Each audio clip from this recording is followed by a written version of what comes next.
ఓం శ్రీ గణేశాయ నమః. శ్రీమాత్రే నమః.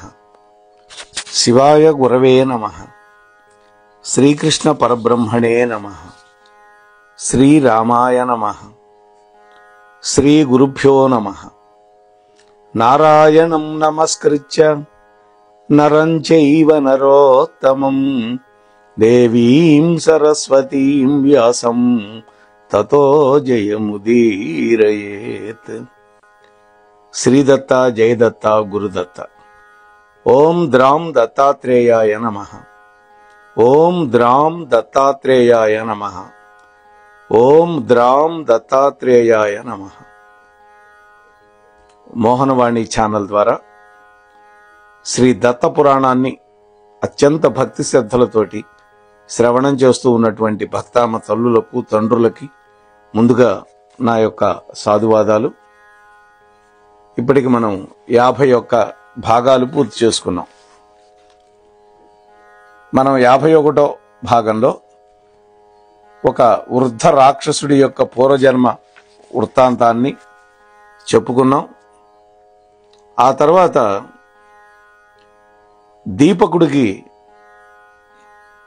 దీపకుడికి కార్తవీర్యార్జునుడికి దత్తాత్రేయుడు చెప్పినటువంటి ధర్మోపదేశాలన్నీ కూడా మనం విన్నాం. ఆ తర్వాత ఈ రోజున 52వ భాగంలో మనం కార్తవీర్యుడి యొక్క అవతార సమాప్తి గాథ చెప్పుకుంటాం. సూత మహర్షి చెబుతూ ఉన్నాడు ఈ కథ అంతా. ఎక్కడ? నైమిషారణ్యంలో. వింటూ ఉన్నటువంటి శౌనకాది మహర్షులు అడుగుతున్నారు, ఓ సూత పౌరాణిక, జగదీశుడైనటువంటి దత్తాత్రేయుడి యొక్క చరిత్రం వినిపించి మమ్మల్ని అందరినీ కృతార్థులు చేశావు. ఆ వేళ సాక్షాత్కరించినటువంటి స్వామి మాకు సమర్థుడైనటువంటి వక్తగా సర్వజ్ఞుడైనటువంటి నిన్ను మాకు అప్పగించాడు. మనం మొదట్లో చెప్పుకున్నాం దత్తాత్రేయ దర్శనం మొట్టమొదటి ఎపిసోడ్లన్నీ. ఎంత విన్నా కూడా ఇంకా ఇంకా వినాలి అనిపించేటటువంటి తీరులో మీరు చెబుతున్నారు. దానివల్ల మా మనస్సులు ఇంకా వేరే అన్య విషయాలని స్మరించటం లేదు. ఎంత విన్నా కూడా మాకు తృప్తి కలగటంలా. ఆకలి కొన్నవాడికి అన్నము, దప్పిక కొన్నవాడికి పానీయం అందిస్తే ఎక్కువ పుణ్యమని పెద్దల మాట కదా. అందువల్ల దత్తాత్రేయ స్వామి యొక్క లీలామృతాన్ని మాకు ఇంకా ఇంకా పంచిపెట్టు. ఎందుకంటే ఈ దాహం మాకు తీరేటట్లు లేదు. ఆ తరువాత గురు శిష్యుల యొక్క సంభాషణ ఏ తీరున సాగింది, దీపకుడు ఏం ప్రశ్నలు అడిగాడు, దానికి వేదధర్ముడు ఏమి జవాబు చెప్పాడు, సవిస్తరంగా చెప్పండి అన్నాడు. ఈ విధంగా అడిగినటువంటి శౌనకాది మునులను చూస్తూ కొనసాగిస్తూ ఉన్నాడు సూత పౌరాణికుడు. ఓ ఋషులారా, ఆ తర్వాత దత్తాత్రేయుల వారి దగ్గర సెలవు తీసుకొని కార్తవీర్యార్జునుడు తన యొక్క రాజధాని అయినటువంటి మాహిష్మతీపురానికి వెళ్ళాడు. ఆ తరువాత ఇక రాజ్యాన్ని ఎంతకాలం పరిపాలించాడు, ఎలా పరిపాలించాడు, యజ్ఞయాగాదులు ఏమైనా చేశాడా, అసలు అతడి సామ్రాజ్య విస్తీర్ణం అప్పటి భూగోళంలో ఎంత మాత్రం ఉన్నది, జైత యాత్రలు ఏమైనా చేశాడా, ఎవరెవరితో తలపడ్డాడు, ఎవరెవరిని జయించాడు, చివరికి ఆ మహాత్ముడి యొక్క కథ ఎలా ముగిసింది, ఇవన్నీ సందేహాలే కదా. ఆ సందేహాలన్నీ తీర్చమని దీపకుడు వేదధర్ముడిని అడుగుతూ ఉన్నాడు. దానికి వేదధర్ముడు సంతోషపడి వెనుకటికి మైత్రేయుడు ఇలాగే అడిగితే పరాశర మహర్షి ఏ విధంగా చెప్పాడో అదే విధంగా యథాతథంగా నీకు ఇప్పుడు చెబుతాను, బాగా విను అని అంటున్నాడు వేదధర్ముడు. కార్తవీర్యార్జునుడు సకల ద్వీపాలతో కూడినటువంటి యావత్ భూగోళాన్ని కూడా ఏకఛత్రాధిపత్యంగా పరిపాలించాడు. మొత్తం ప్రపంచం అంతా కూడా 10,000 యజ్ఞాలు భూరి దక్షిణలతో చేశాడు. అందువల్ల కార్తవీర్యార్జునుడికి సాటి వచ్చే రాజు భూతకాలంలో గాని భవిష్యత్తులో కాని ఉండబోడు అని ఇప్పటికీ కూడా ఆ మహాత్ముడి యొక్క వైభవాన్ని సమస్త భూగోళం కీర్తిస్తోంది. యజ్ఞాల్లో గాని, దానాల్లో గాని, తపస్సులో గాని, వినయంలో గాని, జ్ఞానంలో కాని అతడికి అతడే సాటి. ఇది ప్రజల యొక్క కీర్తన.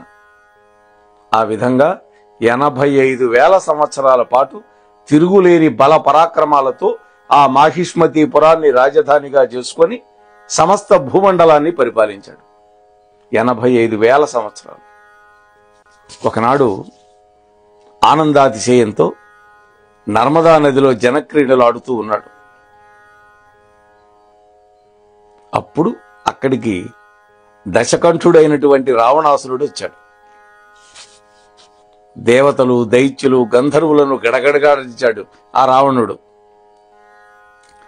అంతటి రావణుణ్ణి ఒక బలి పశువులాగా బంధించి కారాగారంలో పారేశాడు. ఇంతటి కార్తవీర్యార్జునుడు 85,000 సంవత్సరాల తర్వాత శ్రీమన్నారాయణుడి యొక్క అంశ సంభవుడైనటువంటి పరశురామ ప్రభువు చేతిలో అవతార సమాప్తి పొందాడు అని చెప్పగానే, అదేమిటి గురువుగారు, శ్రీమన్నారాయణుడు తన భక్తుల్ని తానే చంపేస్తాడా? లీలావతారాలు చాలా ధరించాడు కదా శ్రీహరి, కానీ ఏ అవతారంలో కూడా భక్తులకు ద్రోహం చేయలేదే. సర్వజ్ఞుడు, సర్వసాక్షి ఇలా ఎందుకు చేశాడు? గురుత్తమా, తత్వజ్ఞాన సంపన్నుడైనటువంటి కార్తవీర్యార్జునుడు అంతటి అపరాధం ఏమి చేశాడు? పరమాత్మ చేత చావు తెచ్చుకోవటానికి ఎట్లా చేశాడు? దత్తదేవుడి యొక్క అనుగ్రహానికి పాత్రుడై ఉండి కూడా స్వయంగా యోగి అయి ఉండి దేవదేవుణ్ణి గుర్తించలేకపోయి అపరాధం చేశాడా? రాజమాత్రుడుగా ఉన్నాడు కాబట్టి ఒకవేళ గుర్తించలేకపోయాడే అనుకుందాం. కాని గుర్తించగలిగినటువంటి శ్రీమన్నారాయణుడు తనకు అత్యంత భక్తుడు, మహాయోగీశ్వరుడు అయినటువంటి ఆ రాజుని ఏ విధంగా సంహరించగలిగాడు? ఎందుకు సంహరించాడు? దయచేసి ఈ అనుమానాలన్నీ మీరే తీర్చాలి గురువర్య. అప్పుడు గాని నా మనస్సు కుదుట పడదు, అనుగ్రహించండి అని ప్రార్థించాడు ఆర్తిగా. అప్పుడు వేదధర్ముడు చెప్తున్నాడు, నాయనా దీపక, ఆందోళన చెందొద్దు. ఈ సృష్టిలో ప్రతి జీవికి జీవితంలో తప్పనిసరిగా జరగాల్సినవి కొన్ని ఉంటాయి. అవి అనివార్యం, జరిగే తీరతాయి. వాటిని ఆపడం గాని, వాటికి ప్రతీకారం చేయడం గాని ఎవరి తరం కాదు. అదే గనక సాధ్యమైతే నలమహారాజు, రాముడు, ధర్మరాజు అన్ని కష్టాలు పడేవాళ్ళ? అంతటి దుఃఖాన్ని అనుభవించేవాళ్ళ? అంతేకాదు నాయన, పురాణాలలో ఋషులు ఏనాడో చెప్పారు, బ్రహ్మాదులు కూడా ఈ జరగవలసినటువంటి దానికి వశవర్తులే, అంతే తప్ప స్వతంత్రులు కానే కారు. దీనినే విధి అంటారు. ఆ విధి అనేది అనుల్లంఘనీయం. వైకుంఠానికి ద్వారపాలకులై ఉండి జై విజయులు సనక సనందనాది మహర్షుల యొక్క శాపాన్ని తప్పించుకోలేకపోయారు కదా. తత్వజ్ఞులు, జ్ఞాన నిధులు ఎవరైనా గాని విధిని మాత్రం దాటలేరు. ఇలా విధికి లోబడినంత మాత్రాన ఆయా మహానుభావుల యొక్క తత్వ విజ్ఞానానికి వచ్చినటువంటి లోటేమైనా ఉంటుందనుకుంటావా? ఏమీ ఉండదు. దాని ఫలం అది ఇస్తుంది. కేవలం శరీరమే కర్మాచరణ చేసి ఈ కిల్బిషాలు పొందుతూ ఉంటుంది తప్ప ఆత్మకు అంటుకోవు ఇవన్నీ. శరీరమే ఫలితాలను అనుభవిస్తూ ఉంటుంది. మరొక్క విషయం గమనించిన ఆయన, సకల సృష్టికి జనార్దనుడు కర్త, హర్త రెండూ కూడా. అందువల్ల దేహాది ఉపాధులను ఉపసంహరించడం ఆ మహాత్ముడి యొక్క అవశ్యమైనటువంటి కర్తవ్యం. పైగా పుట్టినటువంటి ఏ ప్రాణి అయినా గిట్టక తప్పదు కదా.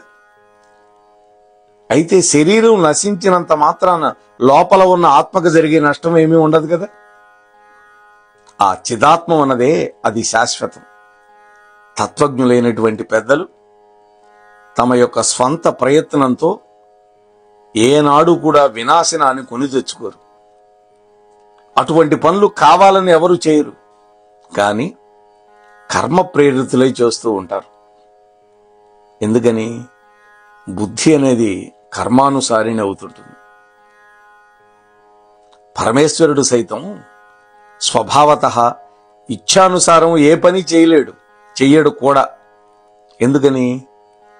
ఆయా జీవుల యొక్క కర్మలను అనుసరించి సృష్టిస్తాడు, వాడికి ఆ కర్మానుభవాన్ని ఇస్తూ ఉంటాడు. తాను సాక్షి మాత్రంగా ఉంటాడు. అందువల్ల విధి అనేది అనుల్లంఘనీయం. దాన్ని తప్పించుకోవడం ఎవడి తరం కాదు. దత్తభక్తుడు తత్వజ్ఞుడు అయినటువంటి కార్తవీర్యార్జునుడి యొక్క అవతారం ముగిసిపోవటానికి, శ్రీమన్నారాయణుడే ముగింపజేయడానికి కారణభూతమైనటువంటి కర్మ ఏమిటో వివరిస్తాను విను అంటున్నాడు. అలనాడు దత్తాత్రేయుణ్ణి సేవలతో మెప్పించి చాలా వరాలు పొందాడు కార్తవీర్యార్జునుడు. అందులో ముఖ్యమైనది తన మరణం గురించి. సంగ్రామ రంగంలో నాతో సమానుడైనటువంటి నీ అవతార మూర్తితో కానీ లేదా నాకంటే అధికుడి చేతిలో గాని నేను మరణించాలి అన్నాడు.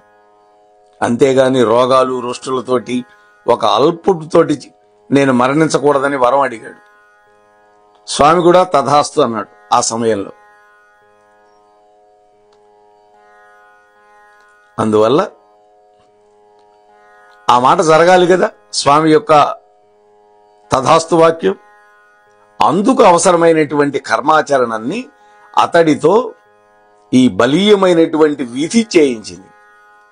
అంతవరకు ధర్మం తప్పనటువంటి వాడు ధర్మం తప్పాడు, బ్రాహ్మణుల జోడికి పోయాడు. అదేంటో చెబుతాను విను అంటున్నాడు. ఒకనాడు కార్తవీర్యార్జునుడు రథారూఢుడై చతురంగ బలాలు వెంట పెట్టుకుని భూగోళం అంతా విహారం చేసి తిరిగి వస్తూ ఉన్నాడు. ఒక అరణ్యంలో రుచీకుడు పుత్రుడైనటువంటి జమదగ్ని ఆశ్రమంలోకి వచ్చాడు. చతురంగ బలాలు ఆశ్రమానికి దూరంగా నిలబెట్టాడు. తాను మరో 2 మిత్రులు కలిసి పాదచారులై ఆ ఋషీశ్వరుడి యొక్క దర్శనం కోసం ఆశ్రమంలోకి ప్రవేశించారు. అక్కడ జమదగ్ని తపోనిష్ఠాగరిష్ఠుడై ఉన్నాడు. ఆ మహాత్ముడికి భక్తితోటి వినయంగా నమస్కరించాడు. ఆయన ఆజ్ఞ ప్రకారం ఎట్ట ఎదుట ఒక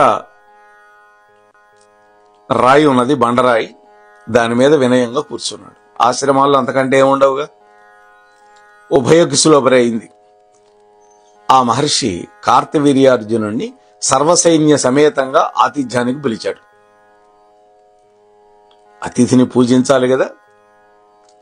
తన ఆశ్రమంలో ఉన్నటువంటి హోమధేనువు సురభి యొక్క మహిమతోటి అందరికీ అపూర్వమైనటువంటి విందు విలాసాలు, దివ్య భోగాలు అందించాడు. ఆ దివ్య భోగాలను చూశాడు. చూసి అనుభవించాల్సినటువంటి కార్తవీర్యార్జునుడి యొక్క మనస్సు విధి ప్రేరణ వల్ల ఈర్ష్యతోటి కలుషితమైపోయింది. చూశారా? సమస్త భూమండలానికి తాను అధీశ్వరుడు. అటువంటి తాను కూడా ఏర్పాటు చేయలేనటువంటి రీతిలో ఒక సాధారణమైనటువంటి ఋషి విందు అందించటం తనకు పరాభవం అని అనిపించింది. ఆభిజాత్యం, అహంకారం. ఆ విందు విలాసాలు, భోగభాగ్యాలు వాటికి అవేసాటి అంత గొప్పగా ఉన్నాయి. స్వర్గలోకంలో కూడా కని విని ఎరగనటువంటివి. వీటిని తనకు అందించాడు అంటే ఇది తప్పకుండా నన్ను అవమానించడమే, నన్ను కించపరచడమే అనుకున్నాడు. అదే దృష్టికోణం మానవుడికి ఉంటుంది. మహాత్ముడైనటువంటి ఋషి నా మీద ఉండే ప్రేమతోటి నాకు ఇటువంటి ఆతిథ్యాన్ని ఇచ్చాడు అనుకోలా. ఓ రాజా, నీకంటే నేనే గొప్ప అని చెప్పుకోవడానికి ఇచ్చాడేమో అనిపిస్తోంది ఇతనికి. ఈ పరాభవానికి మూల కారణం ఈ ఋషి దగ్గర ఉన్నటువంటి హోమధేను. దీన్ని ఇప్పుడే యాచించి నే సొంతం చేసుకుంటా. ఒకవేళ దానంగా ఇవ్వను అంటే నే స్వాధీనం చేసుకుంటా బలవంతంగా. ఈ విధంగా ఆలోచించాడు. శాంతి పరాయణుడైనటువంటి ఈ ఋషి నన్నేమైనా ఎదిరించగలుగుతాడా? నన్నేమైనా చేయగలడా? ఇలా ఒక నిశ్చయానికి వచ్చి ముందు వినయంగా అడిగాడు. ఫలితం లేదు. కోరినంత డబ్బిస్తానన్నాడు. అంగీకరించాల. అయితే బలాత్కారంగా తీసుకువెళ్ళిపోతానన్నాడు. నీ వల్ల అయితే అలాగే తీసుకువెళ్ళు అన్నాడు ఋషి. ఎప్పటిలాగే ప్రశాంతంగా కూర్చున్నాడు ఆ మాటని. కాని కార్తవీర్యార్జునుడు దూడతో సహా హోమధేనువును తాళ్లతో బంధించి బలాత్కారంగా తన రాజధానికి లాక్కుపోయాడు. చూడండి. అయితే ఆ సమయంలో పరశురాముడు లేడు. సవిధలు దర్భలు తీసుకురావడానికి అడవిలోకి వెళ్ళాడు.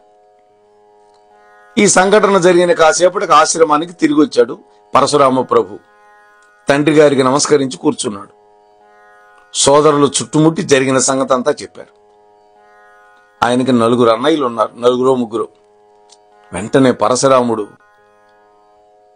భయంకరమైనటువంటి కోపంతో కళ్ళు చింతనిప్పులు రాలుస్తూ ఉవ్వెత్తున లేచాడు. లేస్తూనే పర్ణశాలలో ప్రవేశించి గండ్రగొడ్డలి ధనస్సు చేతబట్టి బయటకు వచ్చాడు. వస్తూనే భూమి కంపించేటట్టు పెద్ద పెద్ద అంగలేసుకుంటూ బయలుదేరాడు. అధర్మం చేసి భూమికి భారంగా మారినటువంటి ఆ కార్తవీర్యార్జునుడిని చంపేసి హోమధేనువును తేవాలనేటువంటి ఉద్దేశంతో మాహిష్మతిపురానికి చేరుకున్నాడు. చతురంగ బలాలతో కార్తవీర్యార్జునుడు సరిగ్గా పురప్రవేశం చేయబోతూ ఉన్నాడు. ఈయన అటకాయించాడు. ఇంకా ఆయన చారణ కూడా చారల.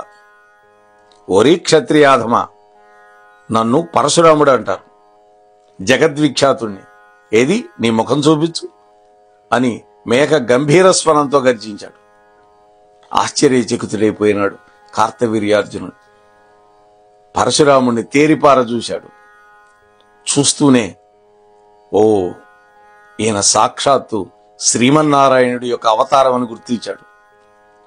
భూభారం తగ్గించడానికి అవతరించినటువంటి శ్రీమన్నారాయణుడు అని గుర్తించాడు, గమనించాడు. అయినా కూడా క్షత్రియ ధర్మం ప్రకారం తన సైన్యాన్ని యుద్ధానికి పురికొల్పాడు. రాజు యొక్క ఆజ్ఞను శిరసావహించి ఆ వీరులంతా రకరకాల భయంకర ఆయుధాలతోటి పరశురాముడు మీదకు దూకారు. సూర్యుడు తన కిరణాలతో ఏ విధంగా చీకట్లను నాశనం చేస్తాడో అదేవిధంగా రెప్పపాటు కాలంలో ఒంటి చేత్తో పరశురాముడు ఆ చతురంగ బలాలను మట్టుపెట్టేశాడు. సైన్యం ఎప్పుడైతే నాశనం అయిపోయిందో బాధ కలిగింది. కాని తన పరాక్రమము ఇలాంటిదే కదా అని కార్తవీర్యార్జునుడు అనుకొని, చేస్తే ఇటువంటి వాడితో యుద్ధం చేయాలి. ఇన్ని వేల సంవత్సరాల తర్వాత ఒక్క వీరుడు నాకు సమయోధుడు సమ ఉజ్జి దొరికాడు అనుకున్నాడు. ఇంద్రాదులు సైతం ఇతన్ని ఎదిరించి నిలబడలేరు. అందుకని ఇతడితోటే ద్వంద్వ యుద్ధం చేయాలి. బలవీర్య పౌరుష పరాక్రమాలని సార్థకం చేసుకోవాలి. నాకితడు సమానుడో అధికుడో నేను ఇప్పుడే తెలుసుకోవాలి. దత్తస్వామి ఇచ్చిన వరం ఉండనే ఉంది కదా, కాబట్టి ఈ బ్రాహ్మణుడితో నేను కలబడతా అని ఒక నిశ్చయానికి వచ్చాడు. ప్రళయకాల సూర్యుళ్లాగా 1000 బాహువులు ధరించాడు. వెంటనే ఘోరమైనటువంటి రూపంతో 500 ధనస్సులు 500 బాణాలు చేతుల్లో ధరించాడు. పరశురాముడి మీదకి బాణాలు విసిరాడు. మండిపడుతున్నటువంటి గోళాల్లాంటి శస్త్రాస్త్ర సమూహాలని ఆ తపో విభూషుడైనటువంటి పరశురాముడు ఎదుర్కొన్నాడు. భీషణంగా గర్జించాడు. ఆ ధ్వనికి విమోహితులై మానవులు ఎక్కడి వాళ్ళు అక్కడ నేలకూలిపోయినారు. అంతటి భయంకరమైనటువంటి సింహనాదం చేశాడు. ఈ విధంగా పరాక్రమిస్తున్నటువంటి కార్తవీర్యార్జునుడితో ముందు యుద్ధాన్ని మృదువుగా ప్రారంభించి అతడి యొక్క పరాక్రమాన్ని చూసి సంబరపడిపోతూ క్రమక్రమంగా విజృంభించాడు సాక్షాత్తు శ్రీమన్నారాయణ అవతారమైనటువంటి పరశురామ ప్రభు. మహావాయువు ఆకాశంలో మేఘము యొక్క శకలాలను చల్లా చెదురు చేసినట్టుగా కార్తవీర్యుడి యొక్క బాణాలన్నింటినీ తన బాణాలతోటి మార్గమధ్యంలోనే ఎగరగొట్టి పారేశాడు. అలాగే కార్తవీర్యార్జునుడి యొక్క ధనస్సులు విరగొట్టాడు. కార్తవీర్యార్జునుడు కొత్త ధనస్సును తీసుకున్నప్పుడల్లా విరగొడుతున్నాడు. ఈ విధంగా 100 ధనస్సులు విరగొట్టాడు. ఇక పరశురామ ప్రభు ప్రయోగించినటువంటి శరపంజరంలో బందీ అయిపోయినాడు కార్తవీర్యార్జునుడు. గర్జించాడు. 500 ధనస్సులు ఒకేసారి ధరించి ఆ సహస్రబాహు అయినటువంటి కార్తవీర్యార్జునుడు 500 బాణాలను ఎక్కుపెట్టి ఒక్కసారిగా పరశురాముడి మీద పెట్టాడు, విసిరాడు. ప్రళయకాల మేఘాలు తమ ఘోరమైనటువంటి వృష్టితోటి కాలాగ్నిని చల్లార్చినట్టుగా పరశురామ ప్రభు ఆ బాణాలన్నిటినీ క్షణకాలంలో వృధా చేసేశాడు. ఈ విధంగా పరమ భీకరమైన యుద్ధం జరుగుతుంది. వెంటనే పదునైన బాణాలతోటి ముందుగా కార్తవీర్యార్జునుడి రథాన్ని ముక్కలు ముక్కలు చేశాడు. విరథుడైపోయినాడు. సహస్ర బాహువులతో రెక్కల పర్వతంలంగా నిలబడ్డాడు భూమి మీద. వెంటనే అతని మీదకి లంకించాడు. గండ్రగొడ్డలతోటి 1000 భుజాలు నరికి పారేశాడు. ఒక పెద్ద మహావృక్షానికి కొమ్మలు ఏ విధంగా నరికితే ఒక మొండెం ఎలా నిలబడుతుందో ఒక మొద్దు అలా నరికి పారేశాడు. ఆ ఖండన వేగానికి ఆ చేతులు ఆకాశంలో ఎగిరి గిరిగీలు కొడుతూ నేల మీద పడుతూ ఉన్నాయి. అయితే దత్తాత్రేయుడి యొక్క దివ్యానుగ్రహం వల్ల, మహాశివుడి యొక్క దయ వల్ల విరిగిపోయినటువంటి భుజాలు మళ్లీ అతుక్కుంటున్నాయి. వెంటనే మళ్లీ కొత్త చేతులతోటి శక్తి మొదలైన ఆయుధాలు ధరించి పరశురాముడి యొక్క ధనుర్బాణాలని గండ్రగొడ్డలని ఎగరగొట్టాడు. ఇలా 100 ధనుసులు 100 పరశువులు పూర్తయిపోయినాయి పరశురాముడివి. పరశురాముడిలో భయంకరమైన రోషం బగ్గుమంది. వెంటనే ఆగ్నేయాస్త్రాన్ని ప్రయోగించి ఒకేసారిగా 1000 చేతులు మొదలంట తగలబెట్టి పారేశాడు. ఇక మొలవకుండా చేశాడు. రెక్కలు తెగిన పక్షిలా నిరాయుధుడై నిలబడిపోయాడు కార్తవీర్యార్జునుడు. ఆ నిమిషంలో అంతరాత్మ మేల్కొంది. యోగాభ్యాస దక్షుడు కాబట్టి వెంటనే ధ్యాన సమాధిలోకి వెళ్లి పరతత్వాన్ని స్మరించాడు. బాహ్యస్మృతిని కోల్పోయి ఒక స్థాణువులాగా నిలబడ్డ కార్తవీర్యార్జునుడి యొక్క శిరస్సుని ఒకే ఒక్క దెబ్బతోటి గండ్రగొడ్డలతోటి నరికాడు. నేలబడిపోయింది. పండినటువంటి తాటి పండు తనంతట తాను నేలకు పడిపోయినట్టుగా అల్లంత దూరంలో దభీమని పడిపోయింది ఆ శిరస్సు. జై పరశురామ ప్రభుకి. ఆ వెంటనే మొదలు నరికిన చెట్టులాగా కార్తవీర్యార్జునుడి యొక్క కళేబరం కూడా నేల మీద పడిపోయింది. వెంటనే ఆకాశంలో దేవతలు పుష్పవర్షం కురిపించారు. యోగ విద్యా పారంగతుడు కాబట్టి, అతడి ఇదివరకే జీవన్ముక్తుడు కాబట్టి ఇప్పుడు శరీరం రాలి పడిపోవటంతో విదేహముక్తుడయ్యాడు, కైవల్యం పొందాడు. అయితే శరీరంలో పంచభూతాలు ప్రకృతిలోని పంచభూతాలతో కలిసిపోయినాయి. అదే సమయంలో అతడి యొక్క దేహంలో నుంచి ఒక దివ్య తేజస్సు బయటకొచ్చి ఆకాశంలోకి వెళ్లి సుదర్శన చక్ర రూపాన్ని ధరించి విష్ణులోకానికి వెళ్లిపోయింది. ఎందుకని జరిగింది ఇలా? ఈ విషయం తెలియాలి అంటే 23.5 గంటలు మనం వేచి ఉండాలి. అప్పుడు అసలు ఎందుకని సుదర్శన చక్రంగా మారిపోయింది ఆయన యొక్క దివ్య తేజస్సు, దీనికి కారణమేమిటి అనేటువంటి విషయాలని రేపటి రోజు దత్తాత్రేయ స్వామి యొక్క దివ్య అనుగ్రహంతో మీతో మనవి చేసే ప్రయత్నం చేస్తాను. అంతవరకు స్వస్తి. ఇంతవరకు మన ఛానల్కి ఎవరైనా సబ్స్క్రైబ్ చేసుకోకపోతే ఇప్పుడే ఈ క్షణమే సబ్స్క్రైబ్ చేసుకుని ఆ పక్క నుండి బెల్ బటన్ మ్రోగించి మమ్మల్ని ప్రోత్సహిస్తారని మనస్ఫూర్తిగా కోరుకుంటూ, సర్వేజన సుఖినో భవంతు. లోకా సమస్త సుఖినో భవంతు. ధన్యవాదాలు. స్వస్తి.